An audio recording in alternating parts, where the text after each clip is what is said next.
The digital transition.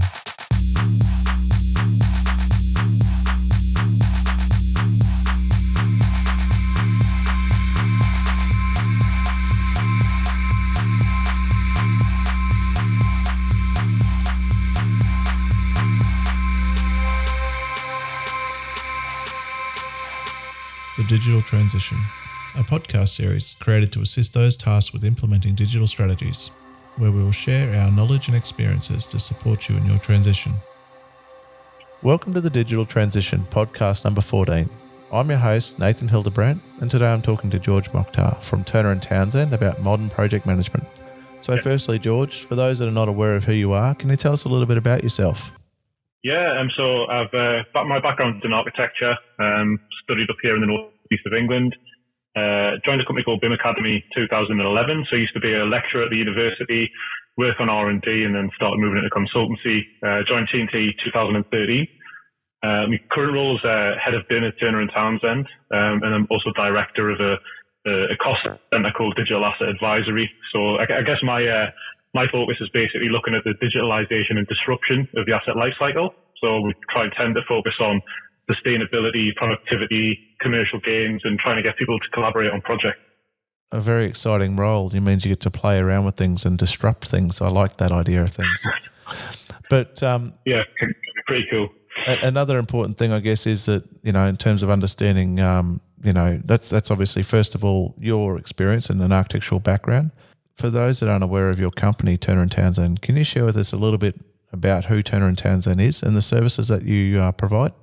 Yeah, sure. So company was actually born out of the northeast of England. So started off as a cost management company back in sort of 1945. So it's been here for a long time. We've got about 100 offices, about 6,000 people, or more than 6,000 people now. It's grown pretty fast as a company, so it's quite successful. I guess just to give you some insight into what we do, so we work in infrastructure, natural resources, and real estate. So we've got quite a broad view of the world. In terms of what we do, I guess our business model is focused around supporting clients and changing and minimizing risk profiles. Yep. So we do a lot of sort of setting up major programs, running projects. We do cost management, project management, and several years ago we set up a business called Advisory, which focuses on asset management, legal side of contracting and construction, health and safety, and the part of the business that I work for is all around technology and data. So we tend to focus on BIM, information management, data and analytics, and then we've got quite a large team that looks at things like information security and the actual physical assets. So working out how people can design projects with better IT infrastructure and ultimately have something that works when the client receives the asset. That's a pretty diverse business, starting off with cost planning. But I guess today we're talking about the idea and the concepts of modern project management. Now, I can talk about my experiences here in Australia, and project managers generally, I guess, and that's why I say generally in purpose, so I don't want to be stereotyping people. But from my experience, project managers are not BIM enabled, and most of them are very much not BIM aware. So as an organisation where your key service is project management, and obviously your role is about the side of the digital side of it, what do you think there are the benefits or advantages to your organisation in terms of embracing those BIM processes? Yeah, so I think the first thing to look at is how does BIM and how does clarity around process actually support our core functions? So, in terms of project management, I think the key thing first of all is to make sure that we have visibility of progress, understand what the quality of the design is, understand what the risk profile looks like. Where is the risk in the project? The design team focusing on the right things. The big differentiator for us, of course, is that with BIM and good information management, we've actually got an opportunity to understand this using objective data. So rather than just subjectively talking to people, we can apply our professional opinion on top of actual data that comes from things like models, things like CDEs. So, in a nutshell, it's about getting the teams to collaborate better, having that all set out from the start. I think that's great for a project manager to have a handle on. It's something we could do in the past, but I think now there's having an actual platform for collaboration. I think it just helps us really get to that next step. As far as the project delivery goes, having a full audit trail of what the design teams are doing, what the contractors are doing, it both helps protect the client and the supply chains. Mm-hmm. I think actually just having workflows that we can manage and change helps us continuously improve. So if we deliver a project under a certain process and we actually have that laid out in a digital way, it enables us to kind of keep working on that process and make sure that we can, come in quite firmly on the next project and say, look, this is where we know it's worked in the past. And that enables us to do what project managers do best, really, which is to try and get the right culture embedded in a project. So making sure people understand the importance of data. And, I guess the big thing for me, for a project manager, is trying to move the team away from what I'd call a delivery-based output, where everyone's quite focused on just delivering outputs, and trying to move the team towards a culture where they understand that other people need to tap in and benefit from their data. So making sure people understand how important it is to have good quality information shared at the right time. And BIM enables us to basically back that process up and to control and manage it. So essentially it's actually kind of raising awareness of the needs of others and the purpose of that, making life easier for everyone, because I know that, there's great tales of certain service contractors going into major buildings and basically being the first one there so they can put their services wherever they want. And then the other poor guys that are installing the other services come in and have to work around the mess that they've created because they actually haven't communicated or worked together. So that's kind of a key thing. And I guess that makes a good standpoint for, people that are in project management to actually start to embrace this, to get a better understanding of these processes so that they can essentially assist clients getting better value throughout the whole process. On the same vein of that, are you finding that your clients are coming to you with these priorities in terms of wanting BIM, or is it that that's a value add that you bring forward as your organisation to the clients to say, you know what, we're a project manager, we're a BIM capable project manager, and these are the additional benefits that we bring to the table because of that? Or is it the client's more savvy, or is it something that you're leading? Well, I think just to go back to that last statement, in terms of people coming in on site, first in, best dressed is what we call it. Yes. I mean, my feedback on that is that people can only process so much information, and we only have a certain memory, and the lifespan of what's important to us is quite short. If you can start, tracking and communicating how people operate and how people organize themselves and manage and deliver things digitally, it enables us to take a step back and have a much broader view on what works and what doesn't, rather than just fighting the nearest crocodile and dealing with issues month on month. It might be that we have the data long term to take a more strategic view on the overall value of something to a project. So it might be cost effective, within a month for a trade to get in there and do something, but actually what's the long term advantage, and how can we learn from the data that we track from projects of the past? In terms of the debate around push and pull, I think that, as a business, we've come a long way since 2013, which is, it's not when the journey started, but it's when the business started really seriously investing in people who had this specialism. I work a lot in the UK, not just the UK, but the work that we do here, the BIM strategy and the construction strategy that's been rolled out by the government has had a huge impact. So we're seeing clients demanding BIM, not necessarily always really understanding what they're asking for, but I guess our job is to try and act as that buffer to make sure that they know what they're asking for and that it's going to have some positive impact on their business and marry up with the way that their business model works. I think it's important for us, as well as all other consultants and suppliers and business leaders, to proactively engage and not wait for clients to just ask for these things, but say to the team, how do we do things better? What processes can we put in place to make sure that we're getting some real value out of BIM and out of project management and all these other things which make up a program or a project? I definitely see this as is a huge change in the way people are thinking. So the question for me is, how do we move away from an industry that says, why should we do BIM and why should we do this and that, to an industry that's got more of a growth mindset and starts asking the question of why shouldn't we? Yes. And how can we learn from the other people that we're delivering projects with? I mean, some of the things that the clients ask us for regularly is just more accessibility of information. Some of the big global trends that we see, generically that people are asking for is improved productivity. There's different pockets of excellence all over the world and in different industries around that. And I think one of the things that I certainly spend a lot of time doing is trying to understand and learn from, all these different sectors as to what works and what doesn't and how they can have a positive impact with clients. I think that's generally what the expectation is.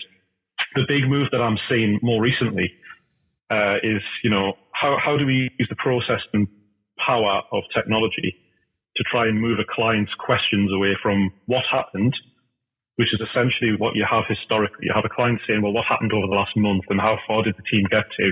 We want to really try and move them away from expecting to be able to ask what happened to be able to ask what is happening. And I think that's a big change. And I think as businesses get more mature, ultimately we should be able to ask the question, what will happen and what should we do about it next? Yeah, so it's a more proactive instead of reactive, which is when it's reactive, it's too late.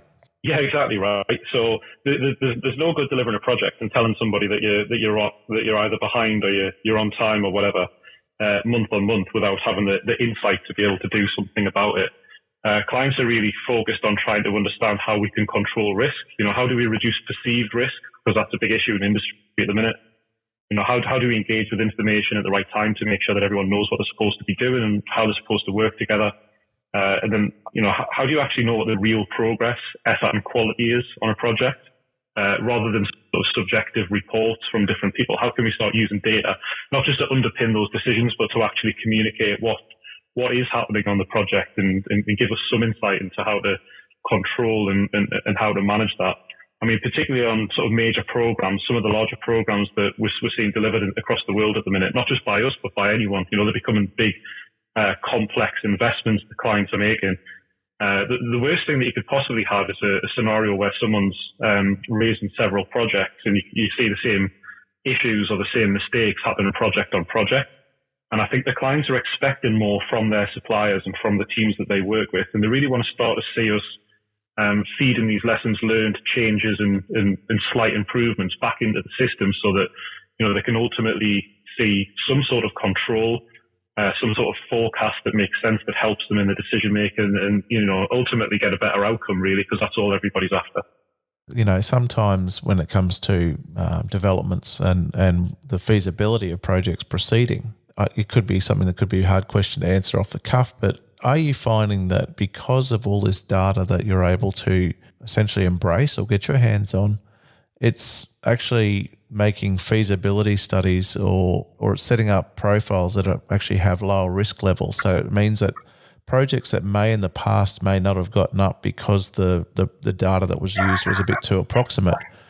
Now is the data actually in a position where it's actually of a higher standard, so therefore makes projects more feasible?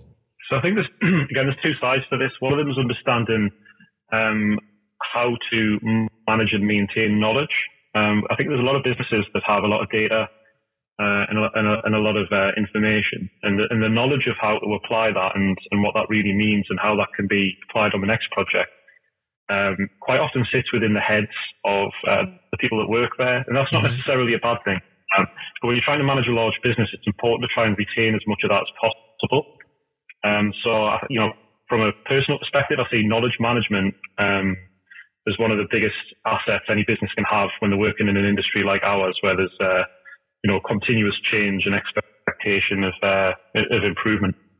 If that answers the question. I think in terms of benchmarking, one of the big things that we've done recently is over the last few years invested quite a significant amount of effort and resources into developing a new arm of the business, which is the digital arm. So this is an inward-looking part of our company who, and I'm not saying it's just us doing this, all sorts of businesses will be doing this, but essentially develop some applications, some app-based tools on a cloud system which captures all of this information. So we started off by doing this with cost management and benchmarking. So we're actively taking where we have agreed contracts in place to do so, taking anonymized data and pulling it into a system that allows whether it's a specialist in a certain subject area or an assistant cost manager sitting outside in an office that doesn't necessarily have time to engage with other regions. How do they access that information, learn from any enhancements from the past, and then get access to real quality data? So we've spent quite a lot of time working on that.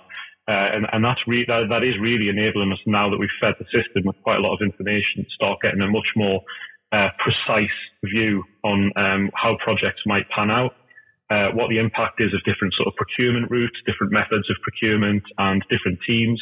And that twinned with the BIM process and the process of actually managing and analyzing models and performance as things progress has given us some real insights into how you can positively impact these projects from the get-go and make sure that we've got things set up right and actually ultimately understand how different suppliers work together better in different parts of the world and different parts of the country. So it's almost like you're using data and machine learning to kind of reduce risk and give you a bit more certainty in the kind of professional judgments that people make in terms of decisions or recommendations they make through using technology and data. I'd say at the moment where we are is we're building some serious foundations to start applying things like machine learning.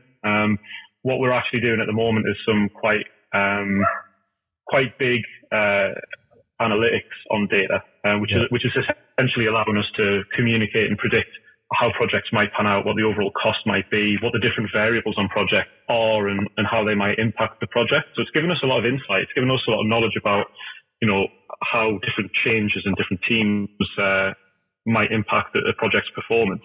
And I'd say, in terms of things like machine learning and some sort of, supervised learning, things like that, I think that's definitely the future of where we're going. And I think that's definitely the future of where a lot of businesses in construction are going right now, is getting themselves prepped to basically future-proof their information, so that when that information becomes available and when those types of systems become more and more accessible, we can really deploy them with some practical impact. I'm always one for being mindful of some of the buzzwords around AI that are being banded around in the industry at the moment. So I'm always quite careful to talk about how we're managing that. So I'd say we're setting up for success at the moment, which I think is where most of our more successful peers are at the minute too. On a previous episode, I spoke to Chris Linning, who was a facility manager at the Sydney Opera House here in Australia. And he had an interesting approach with the way in which they implemented their facility management system as part of the Opera House. They had all of their existing databases and user interfaces, you could suggest, were all kept the same, so that all of the facility managers would still interface directly with those individual pieces of the puzzle. And the new software system, or the building management system that he created with the subcontractor, sat over the top and sucked the data out. So therefore, the process of learning for the existing staff wasn't that excessive because the user interface stayed the same. Now, one of the things that's really important to note here in Australia, we have a BIM skills framework, and the idea will be is that depending upon your role in an organisation that's part of delivering a project, your level of skill and knowledge varies, and there's a whole series of 135 skills that people have to learn. With these new digital processes, with all of this data and applications that Turner and Townsend have built and are currently using to assist in decision making and providing services to clients, have you found that your project managers now have had to adapt and have new skills? Are they having new responsibilities, new accountability? What sort of areas of change has occurred within your business for your project managers now that you have all this new information to draw upon? Yeah, I think there's been a real impact. I'd say that a challenge that the industry has at the moment is it was almost like a large scale relay race being had. So if I take you back to when a lot of this stuff was being took off the ground, it was basically being led by the designers and engineers. Contractors came just after that and very quickly realized that they could use this technology to massively benefit, manage risk, de-risk projects, understand how to hedge risk and do all sorts of cool stuff. So in terms of the skill sets and how they're going to interact, the next thing beyond hedging risk and understanding how to support clients was how to start being more proactive. So, I think there's a saying that I've got, which is the old orange crayon phenomenon, which was if you rewind the clocks back like 10 years, if an architect or an engineer handed over a drawing which was pretty rubbish looking, something that obviously rushed, something which was incomplete, something which was of low quality, the project manager would generally throw that back across the table and tell them to keep going. Mm-hmm. Whereas, we're living in a world now where I think a lot of project managers don't actually understand how to access and interface with the information. Yep. So we see a lot of models which are being delivered, getting signed off, being submitted at the end of key stages and then sometimes at the end of projects, which are just incomplete. And then they're just not right. So for us, it's actually just making the project managers, cost managers, and everyone who has to engage and approve information, making sure that they are able to actually check this information, making sure that they're able to actually sign it off and view it, and ultimately just make sure that they actually know what good looks like. I think those are the key points, really. So once you're in a situation where they can actually start proactively engaging with these things, we can start minimizing things like retrospective value engineering processes. Cost managers are able to engage with information more readily, to start actually managing data, to start pulling quantities and applying methods of measurement to models. And ultimately just makes things slightly more proactive so that you're not getting to the end of a key stage and reviewing a lot of information and working out what needs to change. Now, I think a key point that you make there is bringing the cost managers in earlier. Now, I think sometimes when people ask about BIM costing more or less in terms of consultant fees, I think that's the one area that really needs to be addressed and with regards to cost managers, because essentially I know here in Australia with the projects that I've had experience working on, that essentially the quantity surveyor or the cost consultant is brought in at certain stages to produce, they might produce throughout the design phase 2 or 3 estimates, depending upon the scale of the project. Now, their role would then change throughout the project, where if they're brought in and having to provide more services, their fee would have to inevitably go up because they're providing more service. But then what you're saying is it's almost similar to the McLeamy curve in the sense that if there is investment made in their fee at an earlier stage, then they're saving the project time and money in the sense of having to do value management when you've gone too far down the track. So there's something which we often talk through about, when key decisions are made. So the density of how many decisions have to be made, the more value, the earlier those decisions are made, the more value they generally have. Yes. So if we can have, for instance, from the get-go, if we understand what project managers and cost managers need long-term to be able to interface with the information, we can actually get that built into the project DNA. Yeah. So it's no good a cost manager coming in and starting to look at architectural models that might have been built to, produce drawings, when, for the same amount of effort, that cost manager could be brought in right at the start of a project, help explain to the design team what information they need, because they don't need everything, but it could be like a cost breakdown structure built into the model. Yep. Are they using Uniclass or Omniclass? What do they actually have to hang off? And if they can engage in that process more proactively, we can build into the requirements and the execution plans some real knowledge and information, so that as people do set models up, it's easier for them to use long term. Yes. So I think, it's not necessarily always going to be a case of more effort if it's earlier. I think there's something big to be said for getting everyone around the table at the start of a project and almost doing a dry run. It just goes back to people understanding what other people's information needs are. Yes. And how you can produce information that adds value to the whole project.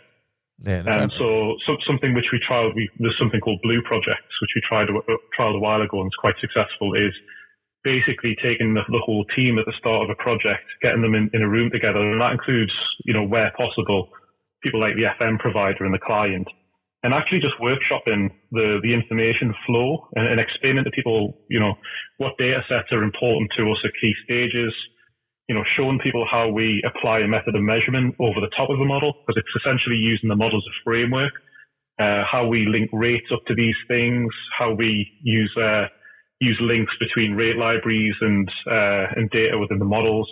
So I think for me, it's all about making sure that there's an early engagement, making sure that there's confidence in the models that are being produced, and making sure that there's the right metadata within those models to basically help the cost managers and project managers do the job better.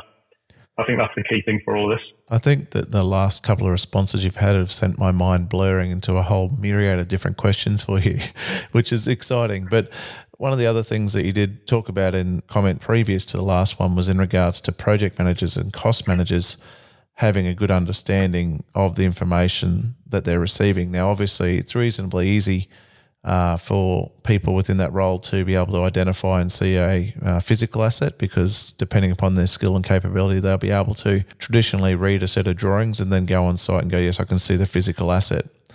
Now, are you suggesting that a project manager would make a great information manager in terms of the terminology under ISO 19650?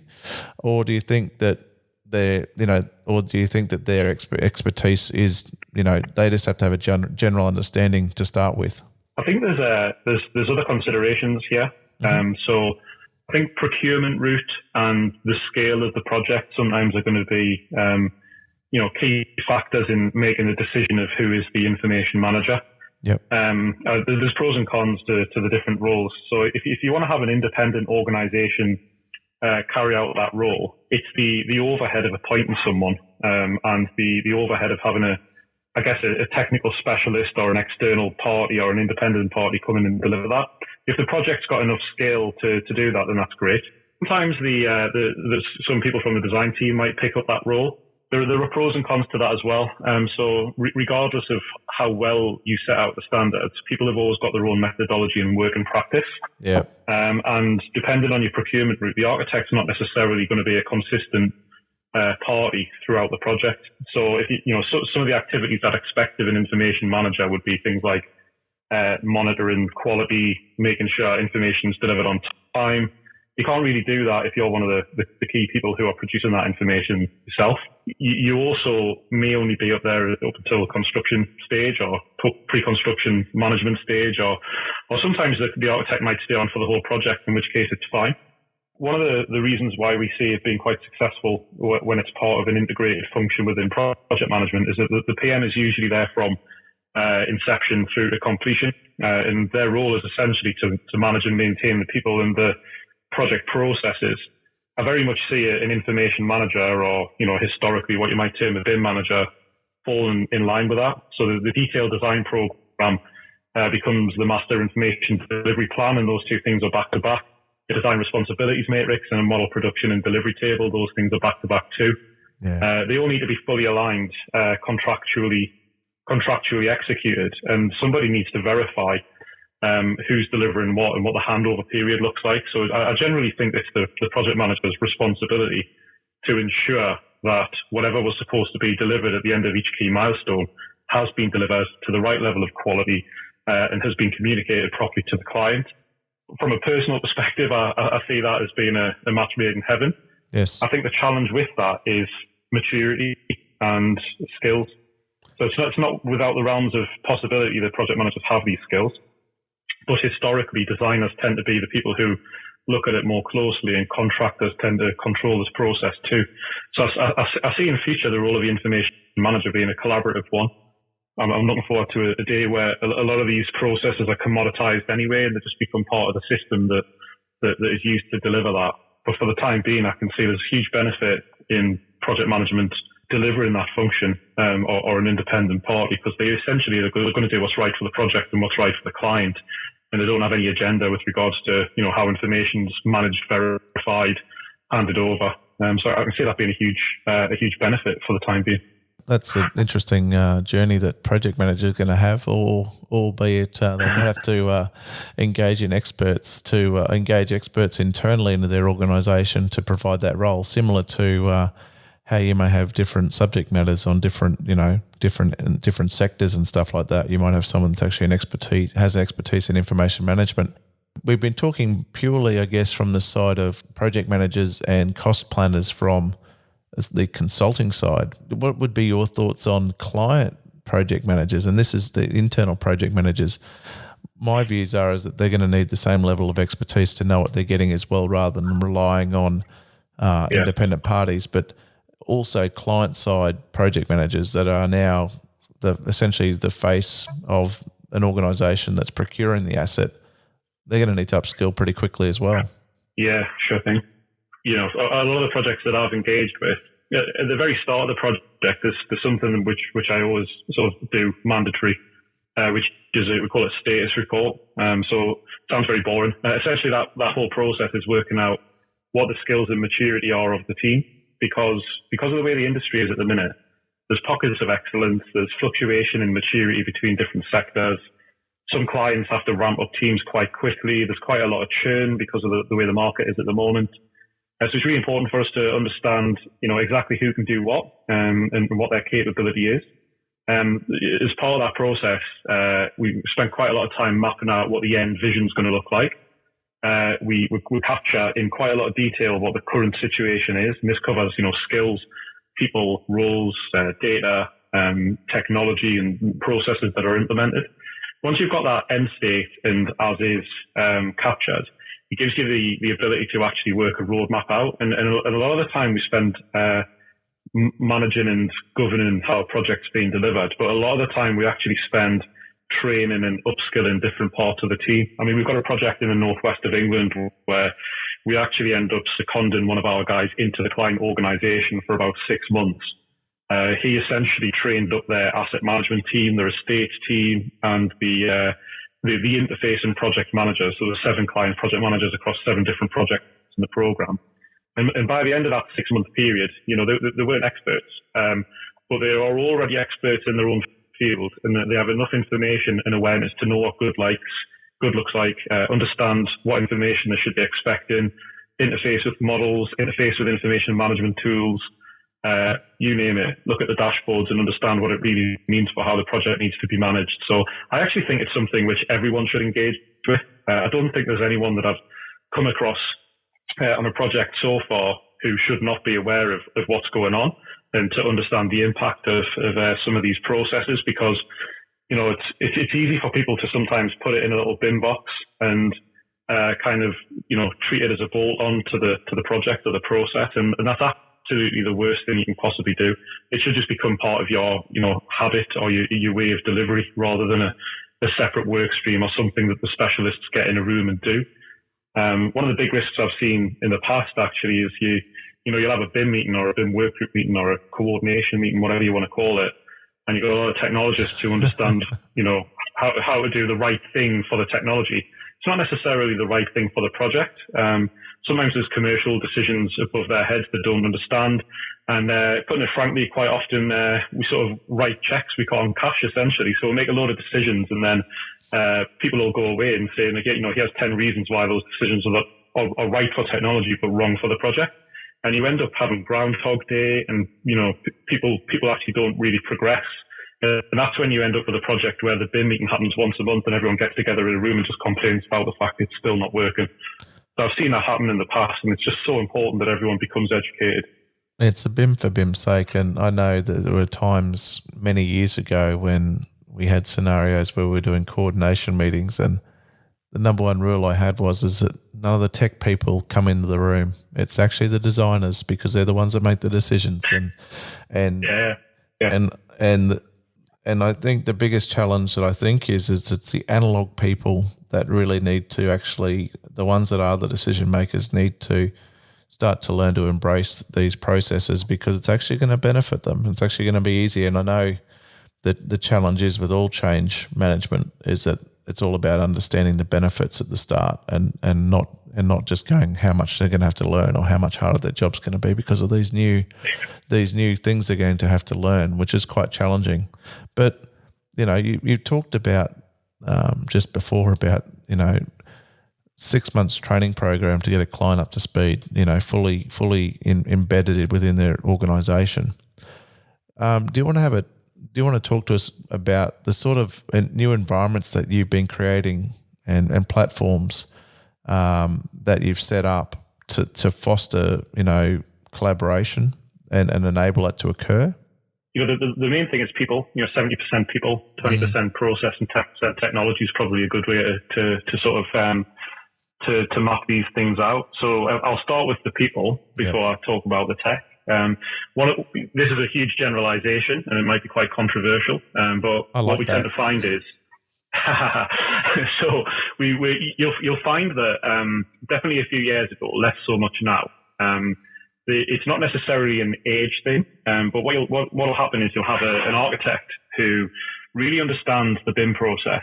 They might be younger, and then you'll have an architect who really understands how to manage and lead a team, and they've got those battle scars from the past. They understand what certain things mean and how to really deliver a successful project. In a BIM environment, the more experienced architects might no longer be qualified to manage that project. So there was kind of like a period where there was a wave of people who essentially didn't have the experience needed to deliver, but they were the only people who really understood BIM. Mm-hmm. So there's a lot of companies, us included, who've had different responses to this. And one of the things that we did was to essentially pair up a more experienced person with a more tech savvy person, and those two become like a partnership, so they can learn from each other.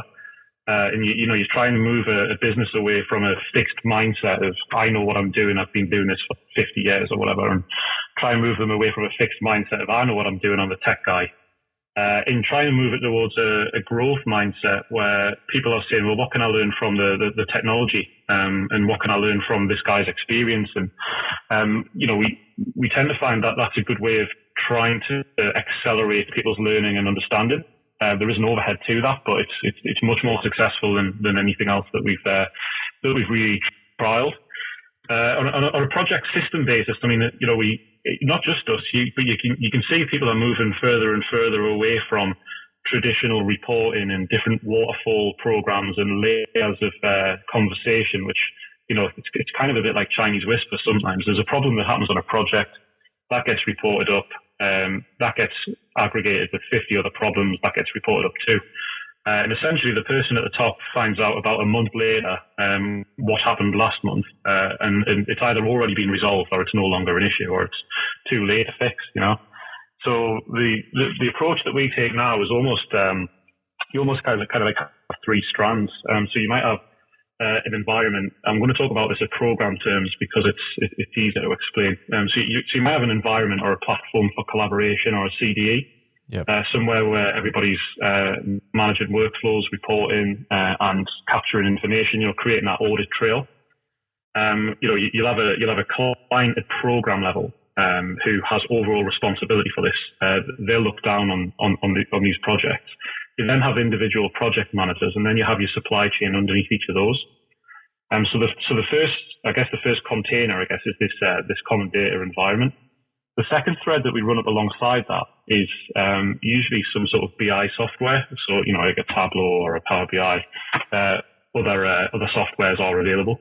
But essentially, the idea is that you can mandate standards that have a level of flexibility that allows people to innovate, but a level of consistency that means that you're going to get the same outputs at key stages.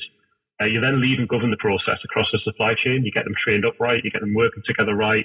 You get the project manager understanding the information that's coming up to them. That allows you to escalate reporting much more efficiently. So if you're running a BI dashboard alongside that, you can start doing some pretty cool things like pulling data out of models, pulling data out of the back end of the common data environment, forecasting your information delivery plan, quality checks, levels of tolerances for clashes, risk profiles. That can all be forecast in a BI dashboard. And you can start pulling the data from the models, and then instead of asking people questions, you can start doing things like, there's an app that we use called Soft Tools, which will basically take somebody's deliverables for that month, and it'll notify them, and they can fill in that form. It'll get approved, and it'll go straight into a database, which gets rolled up into a dashboard. And this actually gives the project managers kind of like an aerial view of everything that's going on based on actual objective data, not just discussions and meetings. And you can roll this data up at a higher level so that the client might have some specific KPIs that they might want to know about. So as soon as something's complete, or as soon as something's been submitted, the idea is that becomes a tick in the box, which gets rolled up so that the project managers or the client can understand the overall progress and effort that the project's actually made. And you can do some really cool stuff like start league tabling performance, start league tabling quality checks, start league tabling consistency and completion of data. And you can start getting like a competitive culture in the project. The third strand that we use could be a system such as CAMS, which is essentially a system that you can start managing risk processes in. I talk a lot about risk, but it's a primary function of cost and project managers. Yes. You can start running something alongside that, which helps the team really achieve that game plan that you set out at the start.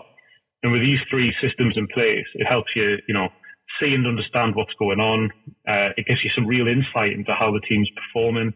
And then you can feed that back down into the standards and processes so that you end up with an actual relay system of continuous improvement. And that's really cool for me. We've started to see that on some huge programs that we're running.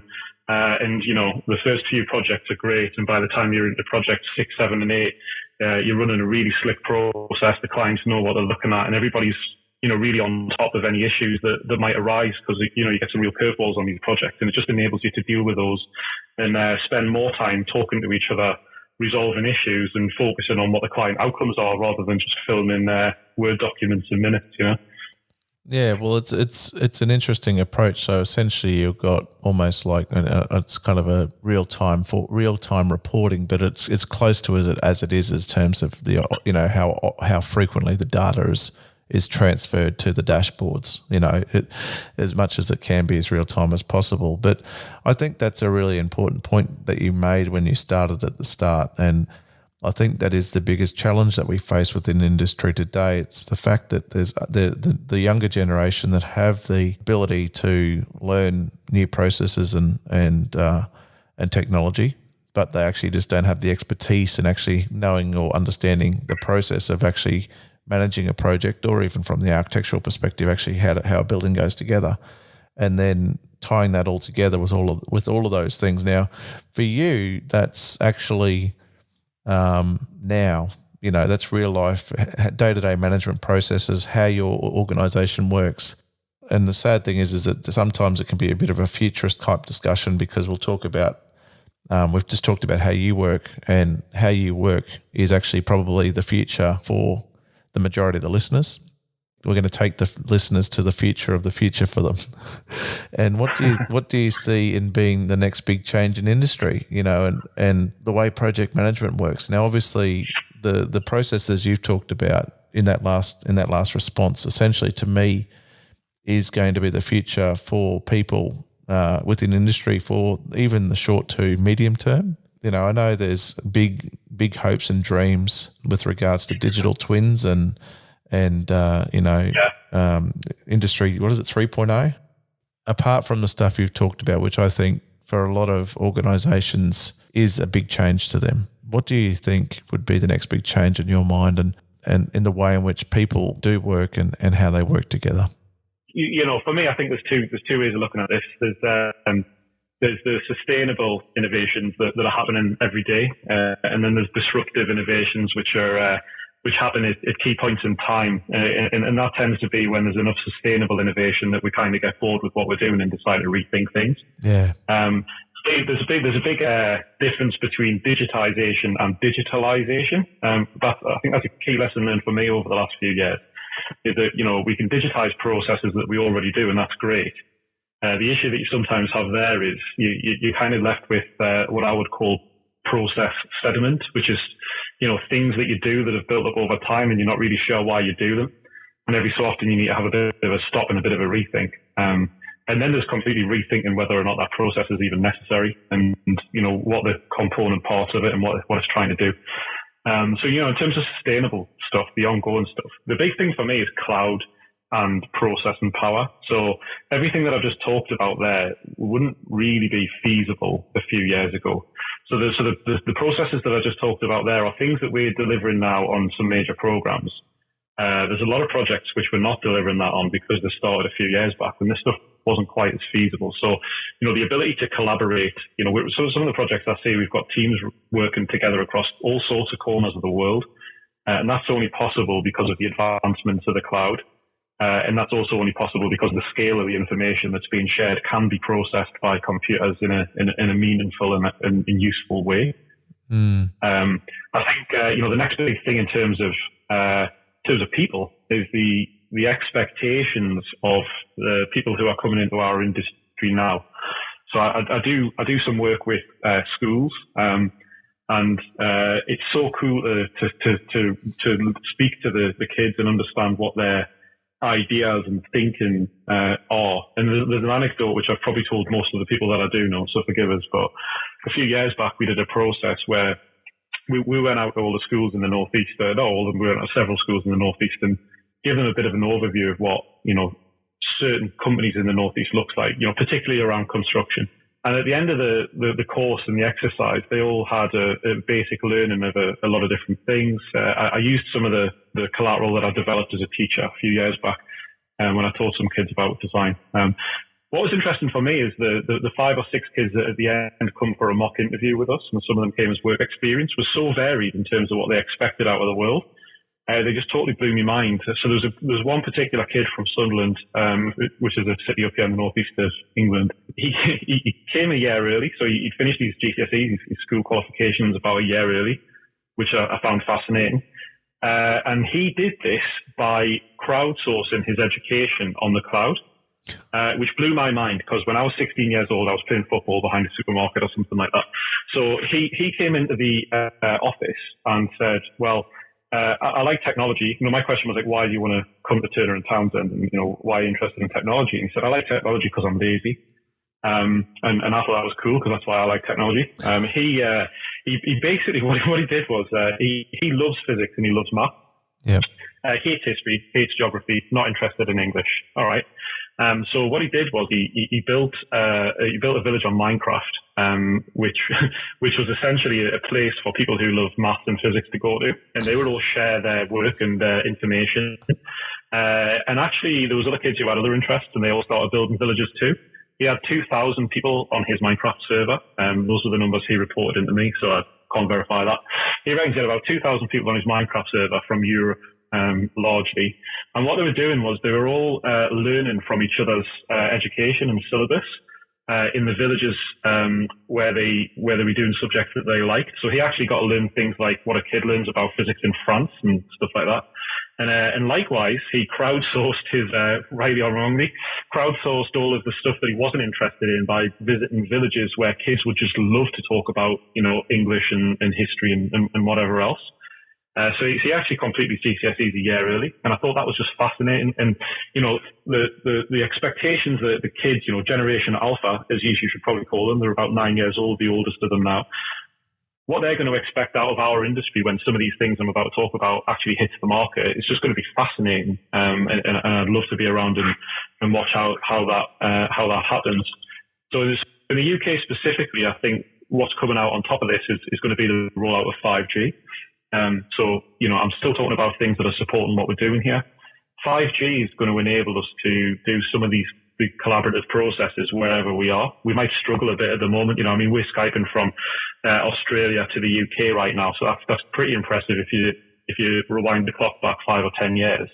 5 or 10 years from now, kids are going to be in construction, and they're going to be doing all sorts of stuff on mobile devices and everything. They might not even be bothered with laptops by then. To talk about some of the big trends, I think what's going to hit us next is not AI or age AI, as people term it. They talk about artificial general intelligence and, the ability for unsupervised learning and, communication with machines and stuff. I think before that, there's a recognition that machine learning, practical, scalable, valuable, basic machine learning is going to play a big role. So, if you look at the UK, some of the UK initiatives, we've got one of the initiatives, which is, part of the Data for the Public Good report, the national infrastructure, digital twin.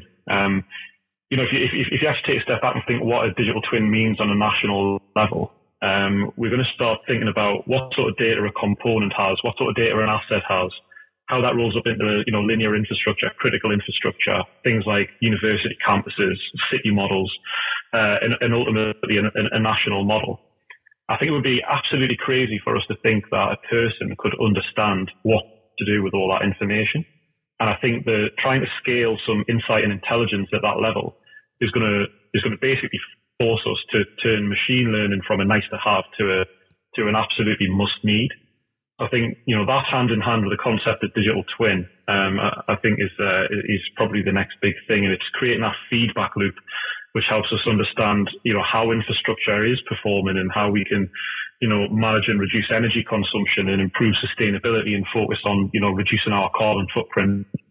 I had a really good meeting yesterday with a healthcare client who, they're using data and analytics to understand their patient lifespan.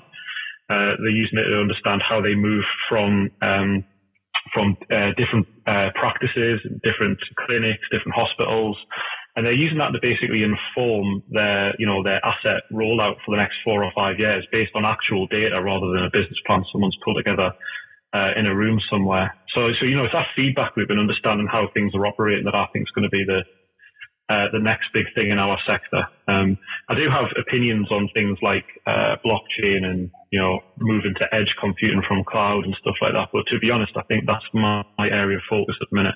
How do we focus on productivity, sustainability, and rethinking processes now that we've got cloud computing, processing, and real access to information online? Now, I think you might have answered my final question for you in all of that, because but I should actually go back to the start of your comment and actually admit to knowing a number of people that also comment about their love of technology and why they love technology and why they came up with creative ideas of how they can use technology to do things better, because they were lazy as well. But they definitely didn't have the innovation that the other young fella did have. And I guess the question I should put forward to you is whether or not you actually put him on.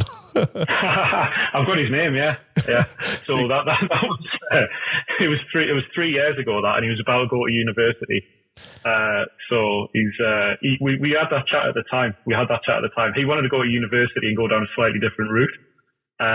But yeah, I know where he is and I know his name. So I'll 100% I'll be catching up with that guy again because he blew my socks off, basically. Yeah. The problem will be is that I think it's a Hollywood movie where by a person may look like they're sitting at the desk for 37 and a half hours a week, 40 hours a week doing their job, but they're actually using the internet to outsource the work that they're supposed to be doing to other people. So you probably bring him on board and he'll be doing a similar thing for you. But creating an entire shell economy around the team. Yeah. He sits there and he plays Minecraft all day, and other people are doing the job for you. But George, it's been a great pleasure. If the project's getting delivered, we're all right. It doesn't matter how it's done as long as it's done properly. Now, it's been a pleasure, George, talking to you, mate. Thanks very much for taking the time to talk to us today and discuss on the topic of modern project management. I think, in all honesty, it's going to be a mind bender for a lot of the project managers out there, and even our client-facing project managers, in terms of where they need to head moving into the future. And I hope that they kind of take the time to listen to this and then start making the steps in a forward direction to help making their role a lot easier and not being scared by it. But I have one final question for you. And this is where I was joking about the fact that you probably already answered this, but it's the one question I ask all of my guests. Mate, what does BIM mean to you? What does BIM mean to me? I think that's a good one, that. It's no longer in my job title officially, but I'm still head of BIM. I came into the industry in 2011. I was very lucky. It used to be a hobby of mine, and the government over here mandated my hobby the year I graduated, which was really good. For me, it's the Trojan horse behind change. So I think it's something which everyone starts thinking about and then realizes that a lot of what they do really needs a bit of a rethink. and there's some real opportunities to get the back of house in line and make some key decisions. I think, BIM for me is that Trojan horse, which helps people digitalize what they're doing. I think, the long term, it's bringing together and blurring the lines between the different phases of the asset life cycle. And actually, some of the standards and some of the communities that have been developed around this, I think, have been phenomenal. So we've got like whole social media, communities which are helping us as an industry start to work together and to become more aligned. I think with the new ISO standard coming out, we're seeing certainly an ability for us and my team to start delivering projects consistently across the world, which, as the world becomes a smaller place, can only be a really good thing. So I think for me, it's all about better information management. It's all about actually taking a good hard look in the mirror and working out what you do and why. And then actually it's giving clients and contractors and engineers and architects and everybody else who comes into this party a real opportunity to make some key decisions about how they should work in the future and, what sort of outputs they're looking for and how their business model operates. So I think, BIM's a thread that runs through everything for me. And I think it's been a real good catalyst to try and bring us all together as professionals. It's about dragging our productivity of the construction industry up above farming, I think, in the end. But oh yeah. Thanks again, George, for your time, mate. For more information on George, please head over to our website for further reading. I look forward to sharing our next podcast in a fortnight's time. Until then, good luck with your digital transition. For more information, or if you'd like to continue the discussion in the comments section, head over to our website, thedigitaltransition.com. Remember to subscribe so you don't miss out on our future podcasts.